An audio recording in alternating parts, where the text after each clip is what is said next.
अरे विनोद, तूने हलवाई को सारा सामान तो दे दिया है ना। अक्षय की शादी में कोई कमी नहीं रहनी चाहिए।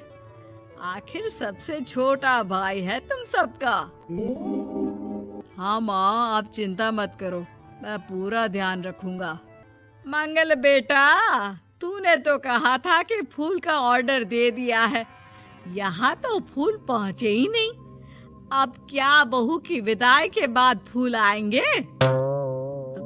माँ, मैंने अभी बात की है फूल वाले से, वो रास्ते में ही है।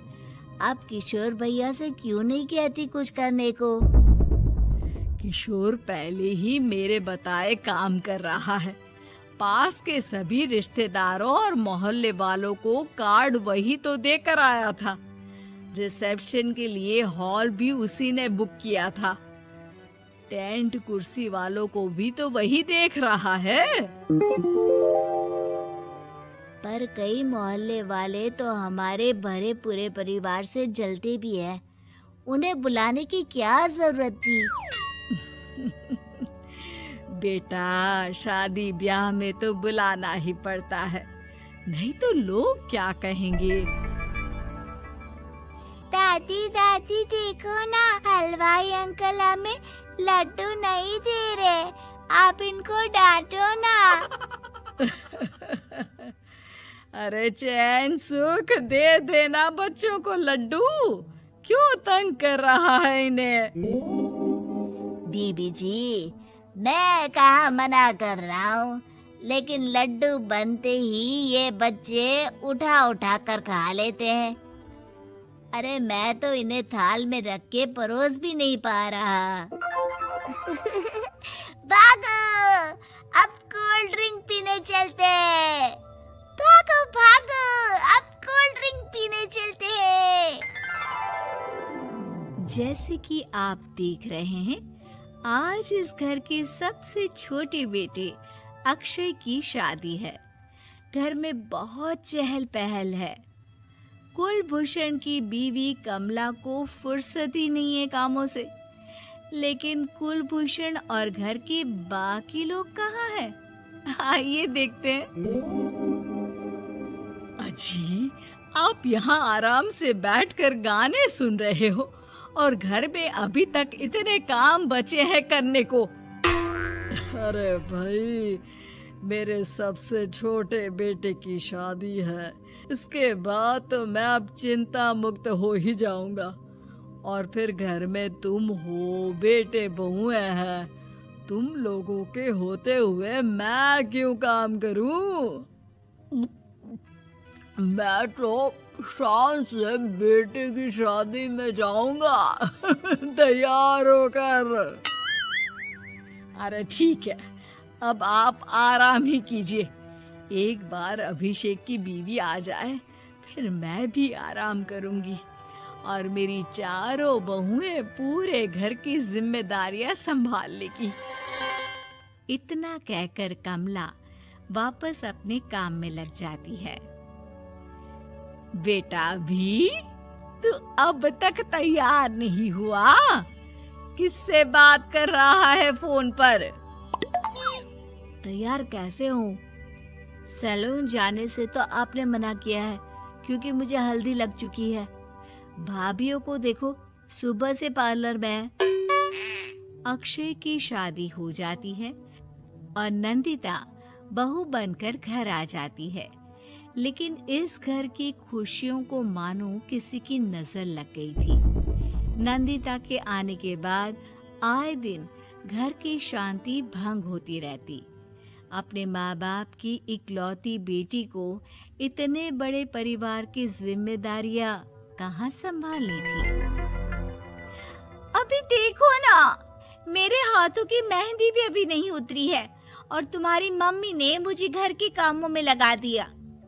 मैंने सोचा था कि घर के सबसे छोटी बहू होने के कारण मुझे सब पलकों पर बिठा के रखेंगे, पर यहाँ तो पलक झपकने की भी फुर्सत नहीं मिलती।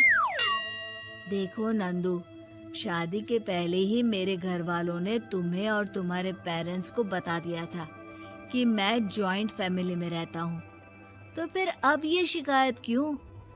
और फिर तुमसे पहले मेरी भाभी अभी तो आई थी शादी करके, उन्होंने तो कभी कुछ नहीं कहा।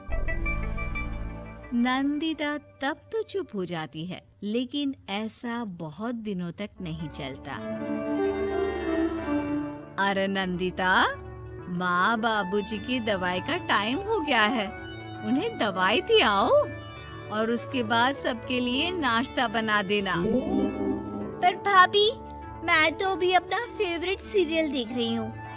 प्लीज मेरी जगह आप कर लो ना ये काम। ठीक है, मैं तेरी जगह माँ बाबूजी को दवाई दे आती हूँ और नाश्ता बना लेती हूँ। तू मेरी जगह पूरे घर की डस्टिंग करके 5 बच्चों को स्कूल के लिए तैयार करके भेज देना और दोपहर का खाना बनाने के बाद कपड़े धोकर सुखा देना। उसके बाद हम दोनों मिलकर बाजार जाकर सब्जी ले आएंगे, फिर डिनर की तैयारी कर लेंगे और उसके बाद बस बस भाभी, मैं माँ बाबूजी को दवाई देकर सबके लिए नाश्ता बना देती हूँ। हे भगवान, ये कहाँ लाकर फंसा दिया मुझे। मेरे घर में तो गिनती की 8 रोटियां और 2 सब्जी बनती थी और नाश्ता निपट जाता था। यहाँ तो रोटियों का ढेर और सब्जियां बड़े बड़े पतीलों में बनानी पड़ती है। नाश्ता बनते बनते लंच का टाइम हो जाता है और लंच बनते बनते डिनर का।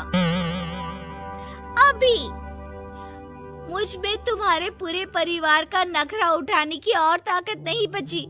मैं ऐसे नहीं रह सकती। अरे तो क्या चाहती हो तुम? मुझे अलग रहना है बस। तो ठीक है, हम कल ही शिफ्ट हो जाएंगे किराए के घर में। इतना बड़ा घर होते हुए हम किराए पे क्यों रहेंगे? ना जी ना, घर में ही दीवार खड़ी करो अपने हिस्से के आगे। घर के साथ साथ घर की खुशियों में भी दीवार खींच जाती है।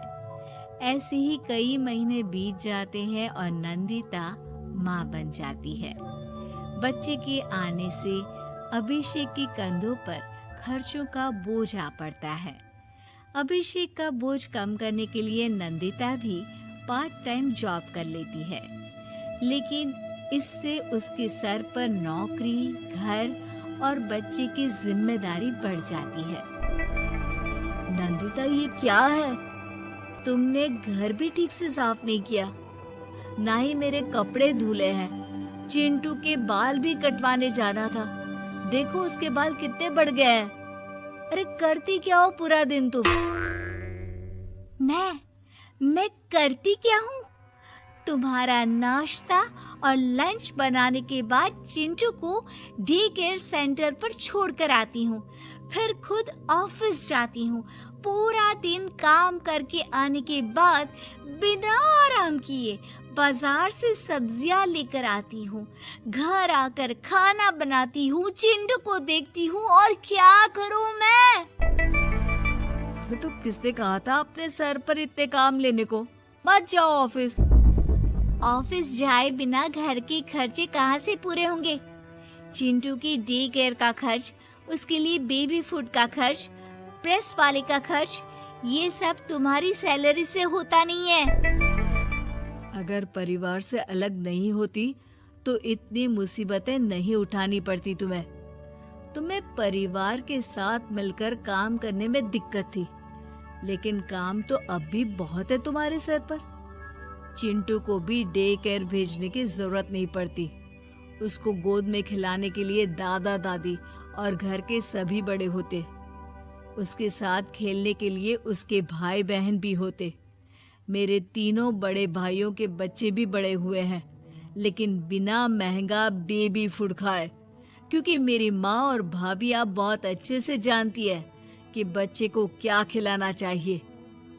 बिजली के बिल जैसे खर्चे भी सब मिलकर बांट लेते थे, लेकिन तुम्हें तो सबसे अलग रहने में ही मजा आता है, तो अब शिकायत क्यों करती हो? बस करो अभिषेक, बस करो। मैं मानती हूँ कि मैं गलत थी। मेरे एक गलत फैसले ने हमें बिल्कुल अकेला कर दिया है सबसे। एक घर में होते हुए भी हम बाकी परिवार से अजनबियों की तरह रह रहे हैं। अभिषेक और नंदिता की सारी बातें घर के बाकी लोगों को सुनाई दे रही थी। तभी कमला बोल पड़ती है। अरे नंदिता बहू, किसने कहा कि तुम अकेले हो? तुम्हारा इतना भरा पूरा परिवार है ना तुम्हारे साथ। हम तो बस ये चाहते थे कि तुम अपनी गलती समझ जाओ। अगर हम तुम्हें समझाते तो शायद तुम ना समझती, लेकिन अपनी गलती का एहसास तुम्हें खुद हो गया है। तो अब तुम समझ चुकी हो परिवार में एक साथ रहने का मोल क्या होता है। मम्मी जी, मुझे माफ कर दीजिए। अब ऐसा दोबारा कभी नहीं होगा। अरे माफी माफी बाद में, पहले मेरा पोता जरा मेरी गोद में तो दे, और तू जाकर सबके लिए चाय बना ला।